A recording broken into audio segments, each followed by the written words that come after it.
আবারও আমন্ত্রণ রাজকাহনে, সাথে আছি নবনীতা চৌধুরী। নিবেদন করছে শাহ সিমেন্ট।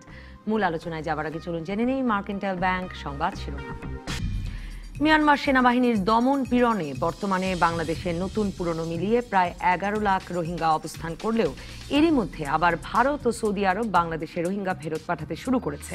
আর রাখাইন রাজ্যে দেশটির সামরিক বাহিনী নতুন করে আবার নির্যাতন শুরু করায় সেখান থেকে এবার মুসলমান সহ অন্য ধর্মাবলম্বী রোহিঙ্গাদের গত বছরের আগস্টের মতো আবারও কক্সবাজার সীমান্তে জড়ো হওয়ার আশঙ্কা করছে বাংলাদেশ।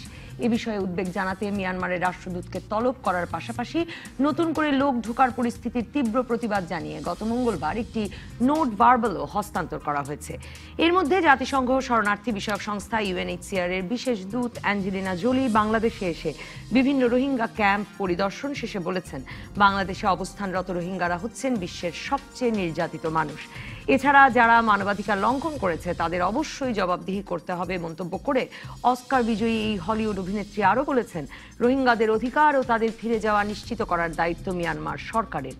অপরদিকে কানাডা, জাতিসংঘ সহ বিভিন্ন সংস্থা বলছে, রোহিঙ্গাদের তাদের আবাসস্থল রাখাইন প্রদেশে নিরাপদে থাকার মতো পরিবেশ এখনও তৈরি করতে পারেনি মিয়ানমার সরকার। তাই রোহিঙ্গাদের জন্য বাংলাদেশকে শিক্ষা, কর্মসংস্থান সহ বিভিন্ন দীর্ঘমেয়াদী প্রস্তুতি নেওয়ার পরামর্শ তাদের। কিন্তু বাংলাদেশ সরকার রোহিঙ্গাদের জন্য দীর্ঘমেয়াদী পরিকল্পনা বাস্তবসম্মত নয় দাবি করে বলছে, শিক্ষা সহ অন্যান্য বিষয়ে প্রকল্প নিলে তা মিয়ানমার থেকে রোহিঙ্গাদের এদেশে আরও আসার অনুঘটক হিসেবে কাজ করতে পারে। রেড ক্রস সহ আন্তর্জাতিক কয়েকটি সংস্থা রোহিঙ্গাদের ভাষান্তরে পাঠানোর বিরোধিতা করে তাদের জন্য কক্সবাজারে আরও টেকসই আবাসনের ব্যবস্থা করার কথাও তুলেছে। এসব নিয়ে আলোচনায় আজ রাজখান স্টুডিওতে আছেন সাবেক সচিব ও রাষ্ট্রদূত ATM নজরুল ইসলাম, ঢাকা বিশ্ববিদ্যালয়ের আন্তর্জাতিক সম্পর্ক বিভাগের অধ্যাপক ডক্টর আমেনা মহসিন এবং পররাষ্ট্র মন্ত্রণালয়ের সাবেক সচিব মোহাম্মদ তৌহিদ হোসেন। স্বাগত আপনাদের তিনজনকেই। ATM নজরুল ইসলাম, আপনাকে দিয়ে শুরু করি যে মানে অবস্থা দৃষ্টে মনে হচ্ছে কিনা যে পৃথিবীর নানা দিক থেকে সকল রোহিঙ্গাদের বাংলাদেশে পাঠানো হবে, আমাদের নিতে হবে, এবং এই যে আমাদের পররাষ্ট্রমন্ত্রী আজকে বলেছেন যে সীমানা আর খোলা হবে না, আসলে আবারও যদি সেনা নিপীড়নে যে খবর পাওয়া যাচ্ছে জড়ো হন কক্সবাজার সীমান্তে রোহিঙ্গারা, আমরা সীমান্ত বন্ধই বা রাখবো কি করে? দেখুন, আমি এই ডিবিসির একটা দুইটা টক শোতে বলেছিলাম যে ডিপ্লোমেসির নীরব ডিপ্লোমেসি আছে, যেটা অদৃশ্যমান, আর একটা দৃশ্যমান ডিপ্লোমেসির একটা অংশ। আমাদের পররাষ্ট্রমন্ত্রী উনি পররাষ্ট্রমন্ত্রী হওয়ার আগে বিভিন্ন টক শোতে কিন্তু প্রচুর এই ব্যাপারে প্রচুর কথা বলেছেন এবং এইগুলো নিয়েই বলেছেন, এবং পররাষ্ট্র মন্ত্রণালয় ওই সময়ে কার্যকলাপে কিছু সমালোচনাও করেছেন। করে উনি আমাদেরকে এই আশাই দিয়েছেন যে উনি যখন পররাষ্ট্রমন্ত্রী হলেন তখন আমরা কিন্তু আশান্বিত হলাম যে হ্যাঁ, দেখা যাক যে উনি কি কথার মধ্যে সীমাবদ্ধ থাকেন নাকি কিছুটা দিক নির্দেশনা পরিবর্তন করেন। আমার মনে হয় যে এই যে সরব ডিপ্লোমেসি যেটা আজকে পররাষ্ট্রমন্ত্রী বলেছেন, এটার কিন্তু দরকার ছিল। আমাদের মুরব্বী যারা বলছেন যে না এগুলো ঠিক হবে না, তারা আসতে চাইলে আসতে দিতে হবে, তাদেরকে জায়গা দিতে হবে, তাদেরকে স্থান দিতে হবে, মানবতা বিরোধী কাজ করা যাবে না। কিন্তু আমরা যদি একটা স্টেজে গিয়ে এই ঘোষণাটা না দেই যে আর না, হয়েছে, এনাফ, এনাফ ইজ এনাফ, আর আমরা পারবো না, এই কথাটা বলার দরকার ছিল। এবং উনি সময়োপযোগী একটা মন্তব্য করেছেন, যেটা আন্তর্জাতিক পরিমণ্ডলে এটা অবশ্যই একটা বড় নিউজ হয়ে যাবে আজকালের মধ্যেই, এবং তার প্রতিবাদও আসবে, তার বিরুদ্ধে মতবাদও আসবে, তার বিরুদ্ধে বিভিন্ন সংস্থা এবং ব্যক্তি বিশেষের এবং রাষ্ট্র বিশেষের মন্তব্য আসবে। কিন্তু আমাদের তো এই সমস্যাটা আমাদের পারিপার্শ্বিকতা দিয়ে বিচার করতে হবে। আজকে আমরা কোথায় এসেছি, রোহিঙ্গাদের এই যে আজকেই একটা খবর, যেটা পররাষ্ট্রমন্ত্রী প্রতিবাদ করেননি, উনি বলেছেন যে উনি জানেন না 2 লক্ষ রোহিঙ্গা কোথায় গেল, 2 লাখ রোহিঙ্গা কোথায় গেল। এখন আপনার চারদিকে কাঁটাচারের বেড়া দিলেই সব রোহিঙ্গা 11 লাখ রোহিঙ্গাকে সেখানে রাখা যাবে, এবং এরা বায়োমেট্রিক পদ্ধতির আওতায় আসা রোহিঙ্গার সংখ্যা থেকেই 2 লাখ কমে গেছে। হ্যাঁ, এইটা তো হবেই। আর আপনি যেটা খবরে এইমাত্র বললেন যে সৌদি আরবিয়ার থেকে আরো লোক এখানে, দেখেন আমি তো মধ্যপ্রাচ্যে কাজ করার আমার কিছুটা সুযোগ হয়েছিল। আমি জানি সৌদি আরব সহ আরব দেশগুলোতে কিন্তু সেই দেশে ঢোকার ব্যাপারে তারা যথেষ্ট রেস্ট্রিকশন। এই অংশটা তাহলে আমরা পরে আলাদা করেই আলাপ করি, কারণ আমি আর কেন জানি মনে হচ্ছে যে আমি আপনাদের কাছেই শুনেছিলাম যে এক রকমের মৌখিক আশ্বাসের ভিত্তিতে রোহিঙ্গারা একসময় গেছেন সেখানে। সেটা কিভাবে গিয়েছিলেন সেটাও আমি শুনবো, আবার আসবো আপনার কাছে। আমি ডক্টর আমিনা মহসিন, আমি আপনার কাছে জানতে চাই যে এই যে আমরা এখন বলছি যে আমরা আর সীমানা খুলবো না, আসলে এটার উপায় আছে কিনা? কারণ আবার যদি কয়েক হাজার মানুষ প্রাণ ভয়ে ওখানে আসেন, এখন আমাদের যে এই যে এত প্রশংসা সারা পৃথিবীতে যে আমরা দরজা খুলে দিয়েছি, আমরা এই মানবিকতা দেখিয়েছি, এখন কি কয়েক হাজার বা কয়েক লাখের জন্য আমরা আর মানবিকতা দেখানো থেকে পিছিয়ে থাকতে পারবো কিনা? দেখুন নবনীতা, আপনাকে ধন্যবাদ প্রথমে, কিন্তু আমার মনে হয় যে এই যে আমরা আর খুলে দেব না, এই বক্তব্যটাকে আমরা দুভাবে ব্যাখ্যা করতে পারি। একটা হলো উনি এখন এই বক্তব্যটা দিয়েছেন এবং আমি ওনার সাথে একমত যে বক্তব্যটার প্রয়োজন ছিল। কারণ এক ধরনের আমরা বাংলাদেশে এমন একটা অবস্থানে পড়ে গেছে যেখানে কন্টিনিউয়াসলি মনে হচ্ছে যে ইটস নট মায়ানমার দোষী না, আমরা দোষী, এই ধরনের একটা অবস্থার আমরা এসে গেছি। এবং আমরা বিভিন্নভাবে চেষ্টা করেও আন্তর্জাতিক সম্প্রদায় বলেন, আপনি জাতিসংঘ বলেন, তারা বিভিন্ন ধরনের আশ্বাস দিয়েছেন, কিন্তু সামহাও পুরো দায়িত্বটা আমাদের উপরেই এসেছে, সেটা আমি স্বীকার করে নিচ্ছি। But at the same time আমি এটাও মনে করি যে অ্যাকচুয়ালি আমরা দরজা বন্ধ করে দেব কিনা, সীমানা বন্ধ করে দেব কিনা, সেটা নির্ভর করবে সেই সময়ের উপরে যে কি শুধু সংখ্যার ব্যাপারটা না, কি পরিস্থিতিতে তারা আসছে। কারণ একবার তো 2012-13-তে আমরা বন্ধ রেখেছিলাম, কিন্তু 2017-তে আসলে রাখা গেল না। না, সেটা আমি বলছি যে কি পরিস্থিতিতে তখন ওরা আসছে। এবং এমন যদি অবস্থা হয় যে যদি আমরা একেবারেই বন্ধ করে দিই এবং তার প্রেক্ষিতে তারা নিশ্চিত মৃত্যুর মুখে পড়ে যাবে, আমার মনে হয় না যে বাংলাদেশ সেই জায়গাটাতে যাবে। কারণ ডিপ্লোম্যাসি তো বিভিন্ন পদক্ষেপ আছে, এবং ধরেন একটা যেটা উনি বলছেন কোয়াড ডিপ্লোম্যাসি আছে, হিউম্যানিটেরিয়ান ডিপ্লোম্যাসি আছে, অনেকগুলো জায়গা আছে, এবং অনেকগুলো স্টেকসকে নিয়েই বাংলাদেশ এগিয়ে যাচ্ছে। এবং এটা আমি মনে করি যে ওনার এই বক্তব্যটার ফলে অন্যান্য রাষ্ট্রগুলোও একটু নড়ে চড়ে তাদেরকে বসতে হবে। সেই জায়গাটা থেকে আমি মনে করি যে উনি এই অবস্থানটা বাংলাদেশ নিচ্ছে এখন, এবং হয়তো সেটা প্রয়োজন আছে। কারণ আফটারঅল আমরা তো 2 বছরের মতো দেখলাম, এবং আমরা যেগুলো ধরেন বিভিন্ন জন আসছে এবং এক ধরনের একটা প্রজেকশন হচ্ছে, বাট সেটা তো সমাধানের দিকে নিয়ে যাচ্ছে না। আমি অনেকবার আপনার এখানেও বলেছি যে আমরা অনেক কথা শুনেছি, এখন আমরা অ্যাকশন দেখতে চাই। আসলে তো অ্যাকশন বোধহয় একেবারেই দেখছি না, সেটার একটা প্রমাণ মোহাম্মদ তৌহিদ হোসেন যে সবাই অনেক কথা বলছে, এর মধ্যে শাস্তির কথাও হলো, বিশ্বকে দায়িত্ব নিতে হবে, মিয়ানমারের সঙ্গে কথা বলতে হবে, এই করতে হবে সেই করতে হবে, এর মধ্যে রাখাইনে আবারও সেনা তৎপরতা শুরু হয়েছে। এবং যে কারণে পররাষ্ট্র মন্ত্রণালয় মায়ানমারের রাষ্ট্রদূতকে ডেকে উদ্বেগ জানিয়েছে। নোট ভার্বাল বলে একটা জিনিস দিয়েছে, এটা কত কড়া জিনিস সেটা একটু শুনতে চাই। এই জিনিসটা কি? নোট ভার্বাল হচ্ছে শুধু একটা অফিশিয়াল কমিউনিকেশন, এটা কোনো কড়া জিনিস না। কড়া হতে পারে, হালকা হতে পারে, আপনি যা বলতে চান সেটা বলবেন, কিন্তু এটা অফিশিয়াল কমিউনিকেশন না হতে পারে।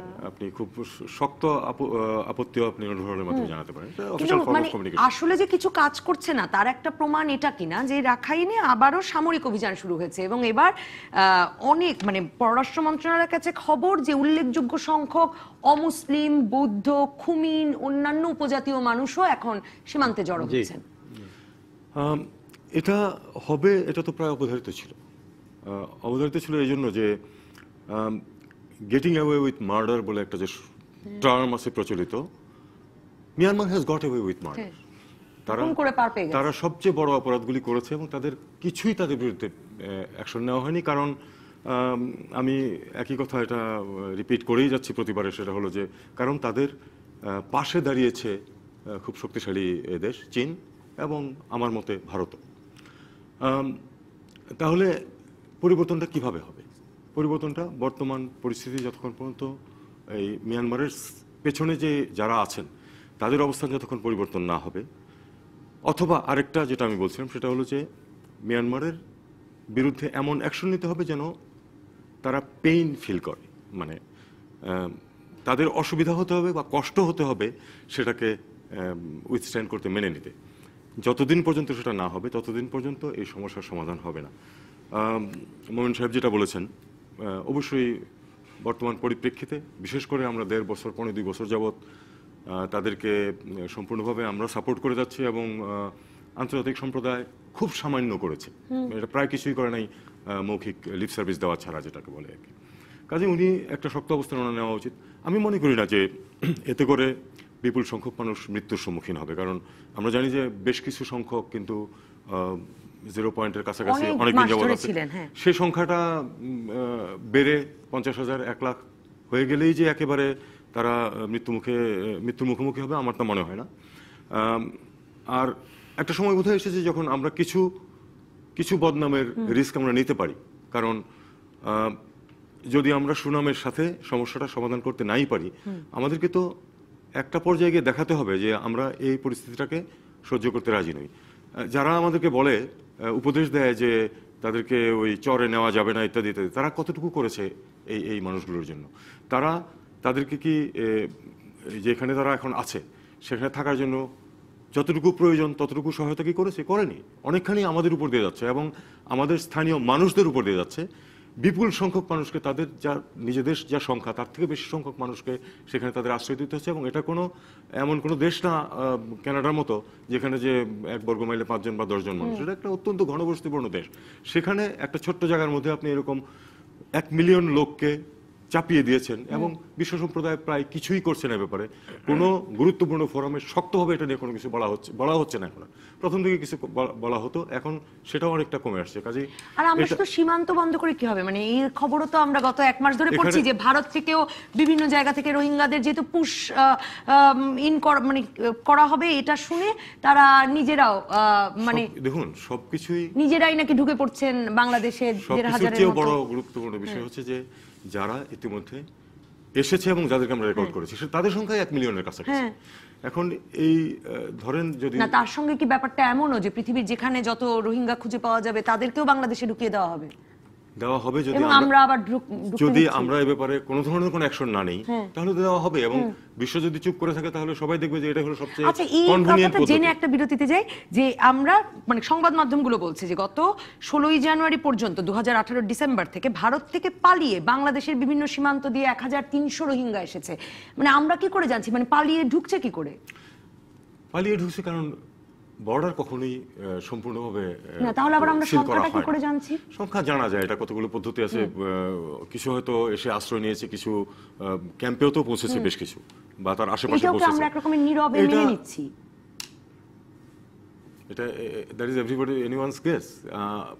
আর এখানে অবস্থাটা অনেকটা এরকম দাঁড়িয়েছে যে আমরা তো চেয়েছি যে সৌদি আরব অথবা ভারত যেন এভাবে ঠেলে না দেয়, কিন্তু এটা অনেকটা এরকম দাঁড়িয়েছে যে সাগরের সরঞ্জাম শিশিরে কি ভয়, 1300 লোক আসলো না আসলো তাতে মনে হচ্ছে যেন তেমন কিছু আসে না। তবে 11 লাখ যেহেতু রেখেছি, না, নীতি হিসাবে এটা খুবই অগ্রহণযোগ্য যে আমাদের এখানে এই বিপুল সংখ্যক লোক সমস্ত পৃথিবীর মানুষ স্বীকার করছে যেটা আমাদের কোনো দোষ না, আমাদের উপর চাপিয়ে দেওয়া হয়েছে একটা সমস্যা।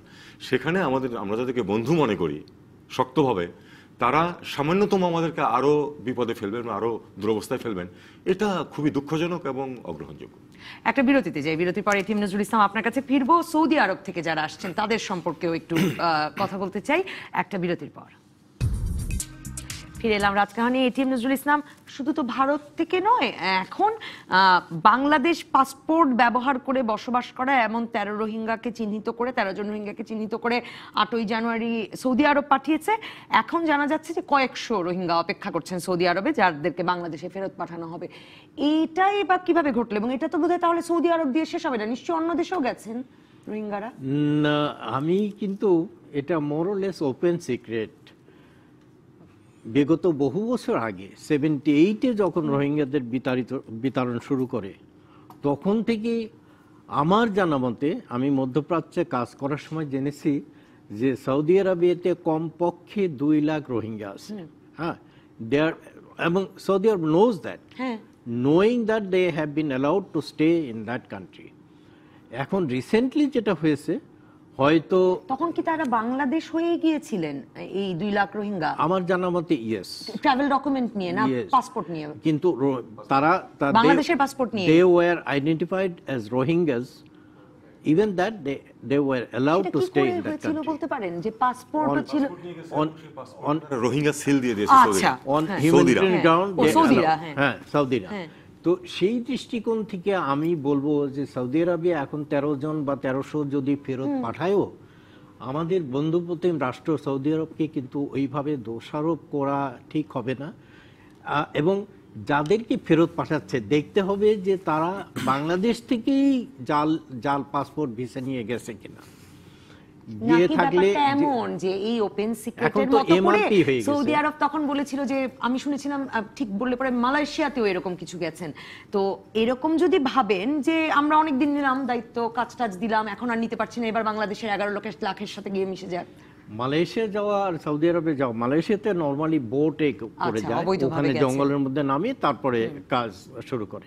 কিন্তু সৌদি আরবিয়াতে যারা গেছে, আমি শুধু সৌদি আরবিয়াকে এইটুকু দোষারোপ করব যে তাদের যে ইমিগ্রেশনের লোকজন এয়ারপোর্টে থাকে, তাদের একটা মোস্ট সফিস্টিকেটেড ইকুইপমেন্টস থাকে টু ডিটেক্ট অল দিস জালিয়াতি।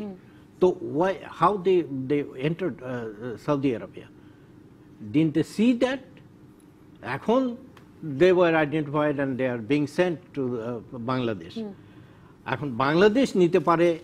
আমি পররাষ্ট্রমন্ত্রীর একটা বক্তব্য শুনলাম যে তারা যদি বাংলাদেশ থেকেই যেয়ে থাকে, বাংলাদেশের পাসপোর্ট যদি থাকে, আমরা যদি এটা জেনুইন হয়, তাহলে we are obliged to take them back. If they went from India or from Pakistan or from Nepal, Bhutan, we will not accept it. Why shall we accept it? And that has to be scrutinized on their arrival at the airport. They have the right. Doctor Amina Mohsin, মানে Saudi আরবের থেকে এই আশা Saudi আরবে শেষ হবে মনে করবার কারণ আছে কিনা, আর ভারত থেকেও যে আসছেন এই বিষয়ে যদি কোনো মন্তব্য করতে চান? দেখুন নবনীতা, রোহিঙ্গারা কিন্তু পৃথিবীর বিভিন্ন দেশে আছে। মালয়েশিয়াতে কিন্তু একটা সাইজেবল মানে সেকশন অফ পপুলেশন আছে রোহিঙ্গাদের, সেখানে আছে। থাইল্যান্ডেও কিন্তু রোহিঙ্গারা আছে। তো বিভিন্ন জায়গায় ওরা ছড়িয়ে ছিটিয়ে আছে। মানে এটা তো এমন একটা ধরেন এদের উপরে এত অত্যাচার হয়েছে যে ওরা যেখানে যেখানে পেরেছে, যেহেতু উনি যেটা বললেন বোট দিয়ে ওরা বিভিন্ন সময় চলে গেছে। ইনফ্যাক্ট আমরা একসময় বোট পিপলের কথা শুনেছি, মাস গ্রেভসের কথা শুনেছি, এগুলো কিন্তু ঘটনাগুলো ঘটেছে। এবং সৌদি আরবের ব্যাপারটা, হ্যাঁ আমি মেনে নিচ্ছি এটার একটা রাষ্ট্রকেন্দ্রিক একটা দৃষ্টিভঙ্গি আছে, একটা পলিটিক্যাল সাইড আছে। হ্যাঁ, তারা ফেরত পাঠিয়ে দিচ্ছে, এটা একটা মোরাল সাইডও কিন্তু ব্যাপারটা আছে। এবং রোহিঙ্গারা যারা গেছে তারা মানে এইবারও যখন রোহিঙ্গা ইনফ্লাক্সটা হয়েছিল, আমরা বারবার কিন্তু জোর দিয়েছিলাম, ওআইসির কথা আমরা তুলেছিলাম এবং আমরা বলেছিলাম যে যেগুলো মুসলিম প্রধান রাষ্ট্র সবাই মিলে দায়িত্ব শেয়ার করছে না কেন, সেই জায়গাটাতেই আমি প্রশ্নটা তুলব। ওরা বাংলাদেশে কেন ফিরিয়ে দিচ্ছে? সৌদি আরবে তো সেই ক্যাপাসিটি আছে তাদেরকে রাখার। এবং অতি সম্প্রতি আমরা পত্রপত্রিকায় দেখছি যে বাংলাদেশ সৌদি আরবের সাথে একটা ডিফেন্স এগ্রিমেন্টও ঢুকছে। তো সেই জায়গাগুলোতে তো আমরা ইন্টারভেনশন করতে পারি, যেখানে আমরা ওদের সাথে অনেক কিছু নিয়েই সহযোগিতা করছি। এবং সেইখানে ধরুন একটা সেক্টরকে তো আপনি একটা সেক্টর থেকে আলাদা করতে পারেন না। এবং অ্যাজ দ্য কাস্টোডিয়ান অফ মানে যদি তারা যেইভাবে মানে যেটা মুসলিম বিশ্বের, তারা তো কাস্টোডিয়ান হিসাবে নিজেকে ক্লেম করে। টার্কি কেন নিয়েছে? টার্কি এত সহায়তা করেছে, তারা প্রপোজ করেছে, অনেক কিছু করেছে, বিকজ এখানে মুসলিম ফ্যাক্টরটা কাজ করেছে, ধর্ম একটা ফ্যাক্টর হিসাবে কাজ করেছে।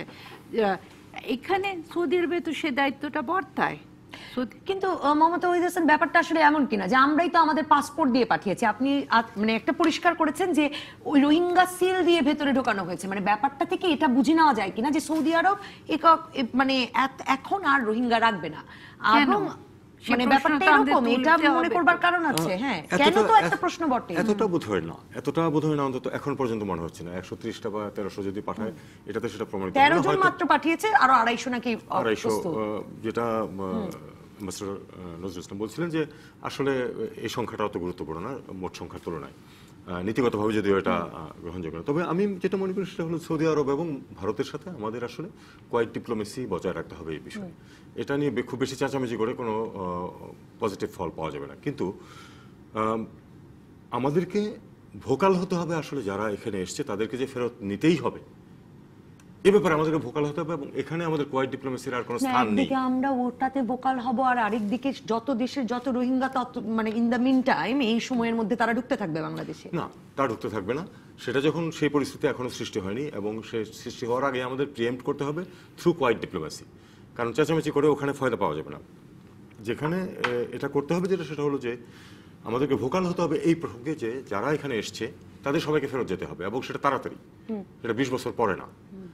কারণ এখন পর্যন্ত যা লক্ষণ দেখা যাচ্ছে তাতে কিন্তু 2, 4, 5, 10 বছরের মধ্যে এরা ফেরত যাবে এরকম কোনো লক্ষণ কিন্তু নেই। বরং সম্প্রতি যেই বিষয়টা জাতিসংঘ বলছে যে তাদেরকে ওখানেই তাদের জন্য লেখাপড়া এটা সেটা ভালো ব্যবস্থা দীর্ঘমেয়াদী করার জন্য, সেই প্রসঙ্গে তো আলাপ করবোই। কিন্তু যেটা ডক্টর আমেনা মহসিন বললেন যে ওআইসিও তো এসেছে, মানে ওআইসিও তো খুব মানে এই বিষয়টি নিন্দাবাদ জ্ঞাপন করেছে। তো সৌদি আরব যখন পাঠিয়ে দেয় তখন মনে হয় কিনা যে আর দায়িত্ব নিতে চাইছে না, মানে এই দায়িত্বটা আসলে সকলে বাংলাদেশেই পাঠাতে চাইছে। আমি যেহেতু এখন সরকারি চাকরি করি না, আমরা কাজে আমি কিছু খোলামেলা কথা বলতে পারি। সেটা হচ্ছে যে ওআইসি হলো জাস্ট একটা টকিং শো। এটার কোনো ধরনের কোনো কাজের কনসিস্টেন্সি নেই। এটা সত্যিকার অর্থে কোনো ইস্যুতে তারা শক্ত কোনো ভূমিকা নিয়েছে এরকম কোনো উদাহরণ নেই। এক্ষেত্রেও তারা তাই করবে, 2-4টা কথা বলবে, কিছুই করবে না। ইন্ডিভিজুয়াল দেশগুলো কিছু করতে পারে যদি আমরা তাদেরকে সেভাবে মোটিভেট করতে পারি, কিন্তু সাংগঠনিকভাবে ওআইসির কাছ থেকে আমরা কিছু প্রত্যাশা করা যদি আমরা প্রত্যাশা করি সেটা আসলে ভুল হবে, সেটাতে কোনো লাভ হবে না। এখানে আমি কিন্তু ওআইসি ব্যাপারটা কথা প্রসঙ্গে তুলেছি, এবং আমিও মনে করি না যে ওআইসি সেভাবে effective. But all I am trying to say যে as a custodian of the Muslim world, এবং সেখানে মানে আমি যে জায়গাটা বলছি সেখানে ধরেন যারা এখন আমরা দেখছি যে অন্য ধর্মেরও রোহিঙ্গারা এখানে আসছে, কিন্তু যারা আগে আসছে majority of them were Muslims, এবং সেখানে তো তাদের একটা নৈতিক দায়িত্ব থেকে যায়, এবং সেই জায়গাটায় তো আমরা এই কথাটা তুলতেই পারি। আমি যদি সেই প্রসঙ্গটিও বাদ দিয়ে, সেই প্রসঙ্গটা তোলার জন্যই আমি মনে করি যে কোয়াইট ডিপ্লোমেসি ভালো সৌদি আরবের সাথে। আমি এখনো পর্যন্ত আমার প্রশ্নটা হচ্ছে গিয়ে যদি সেই প্রসঙ্গটাও বাদ দিই যে সৌদি আরব মানে মুসলিম বিশ্বের কাস্টোডিয়ান, সেই প্রসঙ্গটাও যদি বাদ দিই, ভারত, সৌদি আরব যারা যারা কিছু রোহিঙ্গার দায়িত্ব রেখেছিলেন এখন তারাও সেই দায়িত্বটা আমাদের উপর চাপাতে চাইছেন। অন্যদিকে আবার বলছেন বিশ্ব সম্প্রদায়কে দায়িত্ব নিতে হবে, মানে অ্যাঞ্জেলিনা জোলি এসেও সে কথা বলছেন বিশ্ব সম্প্রদায়কে দায়িত্ব নিতে হবে। দায়িত্বের জায়গাটা কোথায় তাহলে আসলে? অ্যাঞ্জেলিনা জোলি অস্কার প্রাপ্ত একজন নামকরা অভিনেত্রী, ইউএনএইচসিআর এর অ্যাম্বাসেডর হিসেবে এসেছেন। উনি যে কথাগুলো বলেছেন আসলে আমাদের বাস্তবে খুব একটা কাজে লাগবে তা না, কিন্তু এইটা একটা ওয়ার্ল্ড ওয়াইড একটা অ্যাঞ্জেলিনা জোলি যা বলল ওয়ার্ল্ড ওয়াইড একটা পাবলিসিটি পাবে, এটা আমাদের দরকার।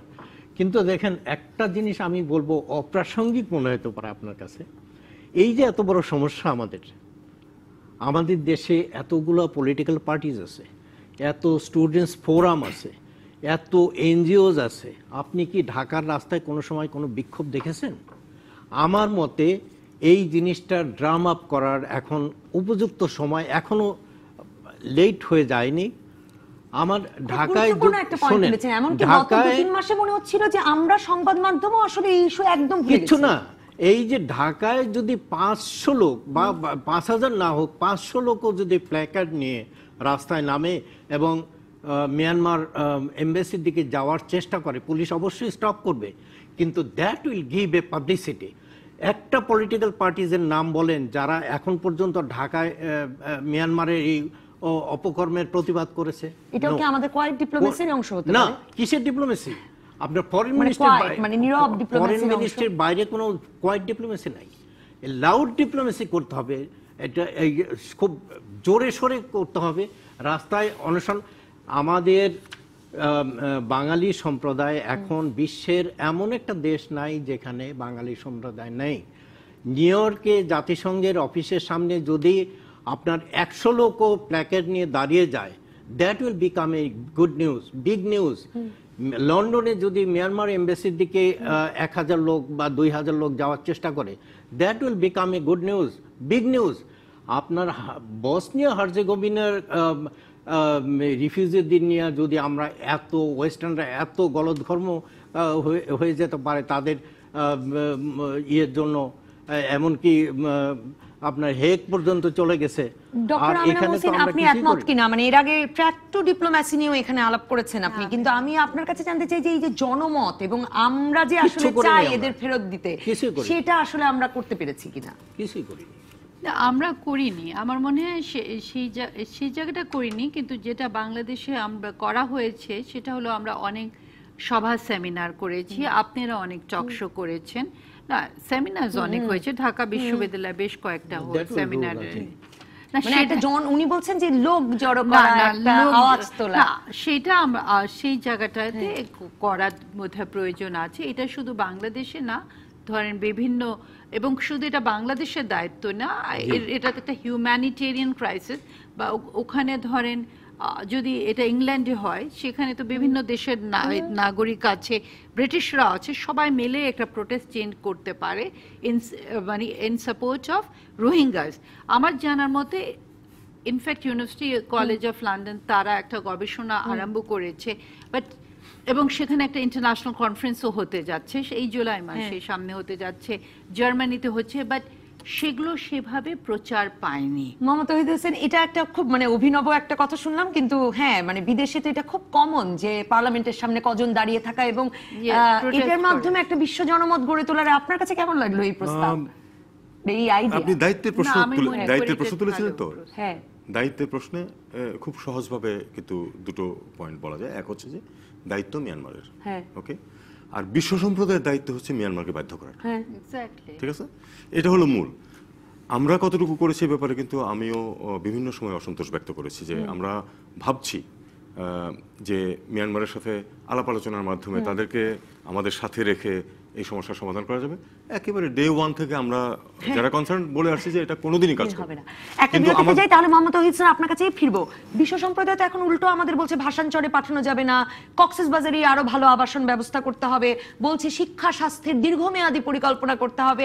মানে আমাদের কাছে অনেক দাবি এখন তারা উত্থাপন করছে। একটা বিরতির পর ফিরে এলাম রাজকাহনে। মোহাম্মদ তৌহিদ হোসেন, আমি আপনার কাছে জানতে চাই যে মানে আপনি বলছিলেন যে বিশ্ব সম্প্রদায় কি দায়িত্ব নিয়েছে, এই প্রসঙ্গে কথা শেষ করছিলেন।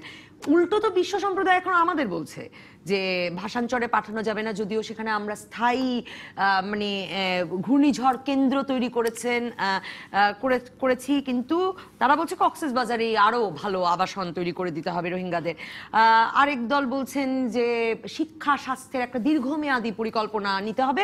দীর্ঘমেয়াদী শব্দ আমাদের জন্য স্পর্শকাতর হলে আমরা অন্তর্বর্তীকালীন ভাবতে পারি, কিন্তু ব্যাপারটা দীর্ঘমেয়াদী হতে হবে। দেখুন, প্রথম কথা হলো যে যারা আমাদেরকে এসব উপদেশ খয়রাত করছে তাদের কিন্তু এই 1.5-2 বছর পরে আর এরকম উপদেশ খয়রাত করার মতো যোগ্যতা তাদের আর নেই। তারা যদি শুরুতে এটা যদি করেছিল, তারা করতো, ঠিক আছে, তাহলে আমরা দেখতাম যে তারাও সে এগোচ্ছে আমাদের সাথে, তারাও দায়িত্ব নিচ্ছে। তারা দায়িত্ব নিচ্ছে না, কিন্তু মাতব্বরি করে যাচ্ছে। এই জিনিসটা আসলে গ্রহণযোগ্য না। ভাষান্তরে তাদেরকে স্থানান্তর করা উচিত কিনা এটা বাংলাদেশ সরকার সিদ্ধান্ত নেবে, এবং সেটাই সঠিক। বাংলাদেশ সরকার যদি মনে করে যে এতগুলি লোককে ওখানে রেখে স্থানীয় সমস্যার সৃষ্টি হচ্ছে, কিছু লোক সরিয়ে নিলে একটু সুবিধা হতে পারে, সেটা বাংলাদেশ সরকারের সম্পূর্ণ অধিকার আছে সেটা করার, কারণ তো বাংলাদেশ সরকার নিজে সেটা ব্যবস্থা করছে। কিন্তু সেটাও কিন্তু কোনো স্থায়ী সমাধান না। 1 লাখ লোক সরিয়ে নিলে তারপরে 9 লাখ থাকবে, 8 লাখ থাকবে, ইত্যাদি ইত্যাদি। এখানে হিউম্যানিটেরিয়ান ইস্যু হিসাবেই শুরু হয়েছিল এটা, কিন্তু হিউম্যানিটেরিয়ান ইস্যুর পাশাপাশি এখানে একটা ভয়ঙ্কর অপরাধ সংঘটিত হয়েছে। এই জিনিসটাকে ভুলে গেলে চলবে না। এবং এটা যে অপরাধ যে যাকে সংঘটিত জাতিসংঘ হয়েছে, মহাসচিব গণহত্যা বলেছেন। ইয়েস, জাতিসংঘ মহাসচিব থেকে শুরু করে সবাই বলছে, আমরা বরং কম বলেছি। আমি মনে করি যে আমাদের আমাদের, প্রধানমন্ত্রী মানবতার বিরুদ্ধে অপরাধ বলেছেন, সেটাও তো আসলে শাস্তিযোগ্য। সেটাও শাস্তিযোগ্য, কিন্তু প্রধানমন্ত্রী এই নিউ ইয়র্কে গিয়ে যেটুকু বলেছেন, আমাদের বাকিরা কথায় বা কাজে সেটার কোনো প্রমাণ দিয়েছে? দেয়নি। আমার আপত্তিটা এখানেই। আমি মনে করি যে প্রধানমন্ত্রী যেই লাইন দিয়েছিলেন যে এই এই এই এই করতে হবে তাদেরকে ফেরত নেওয়ার জন্য, তার মধ্যে তো সব সমাধান দেওয়া ছিল। আমরা সেটা ফলো আপ না করে আমরা বেশি কোয়াইট ডিপ্লোমেসিতে এদেরকে অনুরোধ উপরোধ করতে গেলাম, যে অনুরোধে কোনো কাজ হয় নাই, হবে না। যারা এ নিয়ে কনসার্ন তারা প্রত্যেকেই বলেছেন গত 1.5 বছর যাবত যে এগুলি করে কোনো কাজ হবে না।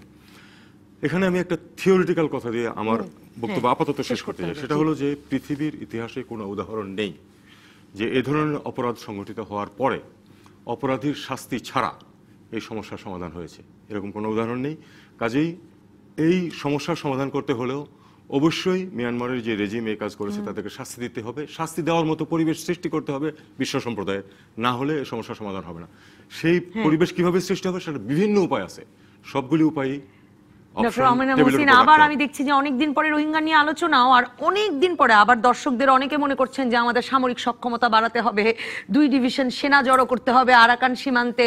মানে এই শক্তি প্রদর্শন আসলে কোনো কাজে আসবে? দেখুন, এটা একটা বাংলাদেশে আমি শুনছি এই ডিবেটটা এখন চলছে, একদম শুরুর দিকেও ছিল, শুরু থেকেও ছিল, এখন আবার আমি দেখছি বিশেষ করে আমরা যেহেতু আরাকান আর্মির কথাবার্তাও শুনছি যে আবারও আর্মি ওখানে করছে, এগুলো নিয়ে এগুলো আসছে, কিন্তু আমার মনে হয় না যে এটা দিয়ে কোনো কিছু হবে। কারণ বাংলাদেশের ধরেন যে অবস্থান, এবং আমরা এটা একটা রাজনৈতিক সমস্যা, এটাকে রাজনৈতিকভাবেই সমাধান করতে হবে। এটার কিন্তু কোনো মিলিটারি মানে ধরেন আমরা ওদের সাথে যুদ্ধ করলাম, তারপরে কি হবে? ওরা কি ওদেরকে ফেরত নিয়ে নেবে? তারা তো ফেরত নেবে না, তাদের পজিশন আরো হার্ড আপ হয়ে যাবে। জন্য আমরা একটা যুদ্ধের দেশে পরিণত হব কিনা, মানে সেটা ভাবলেও না, আমাদের তো না, যেটা ধরেন অনেকে রেফারেন্সটা টানে জিয়াউর রহমানের সময়টা, কিন্তু সেই সময় তো ওরা যখন আসছিল তখনই তাদেরকে এক ধরনের ইঙ্গিত প্রথমেই দিয়ে দেওয়া হয়েছিল, এবং তখনকার প্রেক্ষিত এখনকার প্রেক্ষিত অনেক ভিন্ন, সেটাও আমাকে মাথায় রাখতে হবে। আমি যুদ্ধে গেলাম, এখন সেটার জন্য হয়তো যে তারা যেটা করতে পারে যে হ্যাঁ নতুন আর কোনো আসবে না, কিন্তু যারা আছে তাদেরকে কি তারা ফেরত নেবে? তারা তো তাদেরকে ফেরত নেবে না, তাদের পজিশন তো আরো হার্ডেন্ড হয়ে যাবে, এবং তারা যদি এই পজিশনটাতেই থাকে, আটকে থাকে, তাহলে আমরা আসলে একটা কড়া অবস্থানে যাব কি করে? আমরা কড়া অবস্থানে ওই যে খুব সক্রিয়, এমনিতেই তো আমরা একটা বিপদে, মানে 3 দিকে ভারত, সেই ভারত এই বিষয়ে কড়া অবস্থানে নেয়, আর আরেকদিকে মায়ানমার। আমাদের কাছে মানে জিনিসগুলো অপশনস গুলো কি, একটা হলো যে আমরা খুব শক্তিশালী একটা আমাদের ডিপ্লোমেসি দরকার, যেটা আমরা অনেকবার বলেছি, আমরা দেখিনি আগে, কিন্তু সেটা প্রি ইলেকশন পিরিয়ড ছিল, এখন পোস্ট ইলেকশন পিরিয়ড। আমি মনে করি যেহেতু ধরেন আজকে পররাষ্ট্রমন্ত্রী যে বক্তব্যটা দিলেন, বেশ উনি একটা অ্যাসার্টিভ টোনে কথা বলেছেন, সেই কড়া অবস্থান নিয়ে আমরা থাকি। আমরা তো বলছি না যে আমরা এদেরকে বের করে দেব না। তারপরে উনি আমার জানা মতে উনি ভারতে যাচ্ছেন পররাষ্ট্রমন্ত্রী, সেখানে এটা খুব কড়া করে এবং জোর গলায় এটা বলতে হবে জিনিসটা। আমরা চীনের সাথে কিন্তু আমাদের ইয়েগুলো ডিপ্লোমেসিটাকে সেইভাবে কিন্তু জোরদার করে নিই। তহিদ ভাই হয়তো আমার সাথে ডিসএগ্রি করবেন, উনি হয়তো বলবেন যে না, আমাদের সেরকম স্ট্র্যাটেজিক ইম্পর্টেন্স নেই, গুরুত্ব বেশি মায়ানমারের, বাট আমার যেটুকু আছে সেটাকেও তো আমরা ক্যাপিটালাইজ করিনি, সেটা তো আমাদের ক্যাপিটালাইজ করতে হবে।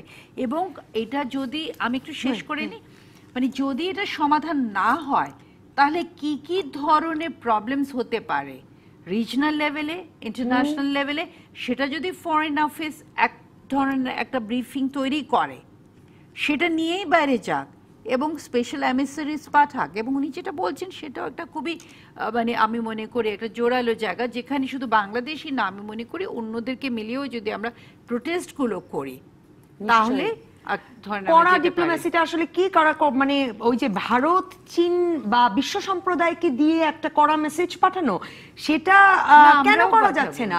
হ্যাঁ, সেটা কেন করা যাচ্ছে না? কারণ তাদের তো প্রত্যেকেরই বোঝা উচিত যে পুরো অঞ্চলই, কারণ অনেক অ্যানালিস্টই এটা অনেকদিন ধরে বলছেন, আপনারাও এই টেবিলে বলেছেন যে মানে পুরো রিজিয়ন, পুরো অঞ্চল একটা বিপদে পড়বে যখন এই 10 লাখ 20 লাখ মানুষ ক্যাম্পে বাড়তে থাকবেন। আমি এই টেবিলে বসে বলেছিলাম যে তাদের বোঝা উচিত যে আরাকান আর্মি বা স্যালভেশন আর্মি এটা কিন্তু শুধু আরাকানের মধ্যে সমস্যা ছিল, এখন এটা যদি এইভাবে আমরা আনরিজলভড রেখে দেই, এটা কিন্তু বাংলাদেশের জন্য যতটা সমস্যা হবে তার চেয়ে অনেক গুণ বেশি সমস্যা হবে মিয়ানমারের, এবং বাংলাদেশের সম পরিমাণ সমস্যা হবে ভারতের। ভারতের তখন কিন্তু ছেড়ে দে মা কেঁদে বাঁচি এই এটাই অবস্থা হবে, আমাদেরকে emphasize কারণ করতে তাদের হবে। রোহিঙ্গাদের উপরে যে অত্যাচার হয়েছে এই সমসাময়িক বিশ্বে তার নজিরবিহীন, তার কোনো নাই, নজির নাই। একমাত্র আমাদের মুক্তিযুদ্ধের সময় এই ধরনের অত্যাচার হয়েছিল, কিন্তু এইটাই একমাত্র।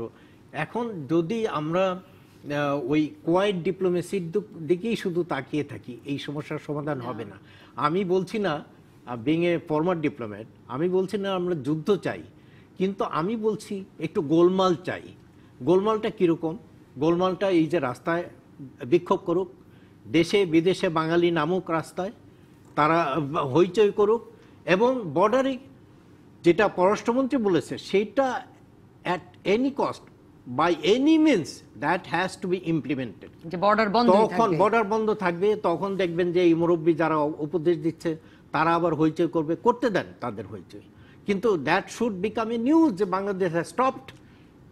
মোহাম্মদ তৌহিদ হোসেন যে কথা বলে এটিএম নজরুল ইসলাম শুরু করেছিলেন যে বায়োমেট্রিক করা 10 লাখ রোহিঙ্গার মধ্যে 2 লাখ উধাও হয়ে গেছে, কাজেই এই এত বড় পরিসরে আসলে যোদ্ধা তৈরি হচ্ছে কিনা, আরসার সদস্য তৈরি হচ্ছে কিনা, এই নজরদারি তো বাংলাদেশ করে যেতে পারবে না, আসলে প্র্যাকটিক্যালি পসিবল না মনে হয়।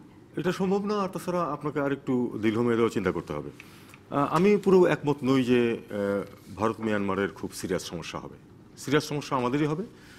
মিয়ানমারের যেটুকু সমস্যা এমনিতেই ছিল অথবা আছে, তাদের ইনসার্জেন্সি প্রবলেম আছে, তার থেকে তাদের এই লোকগুলিকে আমাদের ঘরে চাপিয়ে দিয়ে তারা একটা সম্ভাব্য ইনসার্জেন্সি না, কিন্তু জঙ্গিবাদের যদি এখানে বিকাশ ঘটে তখন তো পুরো অঞ্চলই বিপদগ্রস্ত হবে। জঙ্গিবাদের বিকাশ ঘটলেও সেটার ভিকটিম আমরাই বেশি হব যদি সেটা আমরা ডাইভার্ট করতে না পারি অন্যদিকে। এটা নিশ্চিন্ত থাকুন যে আজকে থেকে 20 বছর পরে বা 10 বছর পরে, 15 বছর পরে এখানে অবশ্যই ভায়োলেন্স হবে, আপনি ঠেকাতে পারবেন না সেটাকে। কারণ আমরা তো ভায়োলেন্স কনফ্রন্ট করার মতো অবস্থা আমাদের নেই, আমরা নিজেরাই বলছি। সেই ভায়োলেন্স আমরা যদি অরিজিনের দিকে ডাইভার্ট করতে না পারি, মানে মিয়ানমারেই ফেরত না পাঠাতে পারি, তাহলে সেটার সাফারিং আমাদের করতে হবে। অসংখ্য ধন্যবাদ মোহাম্মদ তৌহিদ হোসেন, ধন্যবাদ ডক্টর আমেনা মহসিন, ধন্যবাদ এটিএম নজরুল ইসলাম, ধন্যবাদ দর্শক। আপাতত বিদায় রাজকাহন থেকে।